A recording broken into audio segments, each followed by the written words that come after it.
સમગ્ર ઘટનામાં બસ એટલું જ હતું કે મારે એક પેશન્ટ રિલેટેડ બોલાચાલી થઈ ગઈ હતી સાહેબ જોડે, મિસઅન્ડરસ્ટેન્ડિંગ થયેલી હતી. એમાં સાહેબ થોડા ઉગ્ર થઈ ગયા. ઉગ્ર થયા બાદ એમને ન બોલવાના શબ્દોનો પ્રયોગ કર્યો. એમને મને માર્યું પણ ખરું. અને પછી સાહેબ થોડા વધારે ઉગ્ર થઈ ગયા હતા, એટલે આવી રીતે વાત એસ્કેલેટ થઈ ગઈ હતી. પણ પછી અમે કમ્પ્લેન કરેલી છે. આપણે પીડીયુ સિવિલ હોસ્પિટલ તરફથી મને ફૂલ સપોર્ટ છે.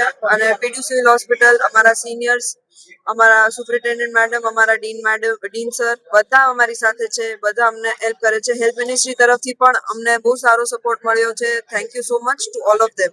મને ભરોસો છે, મને પૂરેપૂરો ભરોસો છે મારી ન્યાય વ્યવસ્થા પર, મારા હોસ્પિટલ એડમિનિસ્ટ્રેશન પર, ગુજરાત સરકારની હેલ્થ મિનિસ્ટ્રી પર.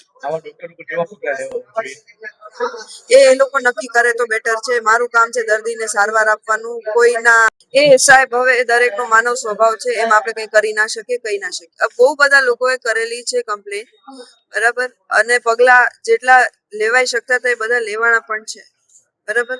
આ વખતે માંગ કરેલી જ છે મેં કે સાહેબ છે એનું કાં તો ટ્રાન્સફર કરો કાં તો સસ્પેન્ડ કરો. બસ આ જ અમારી માંગ છે.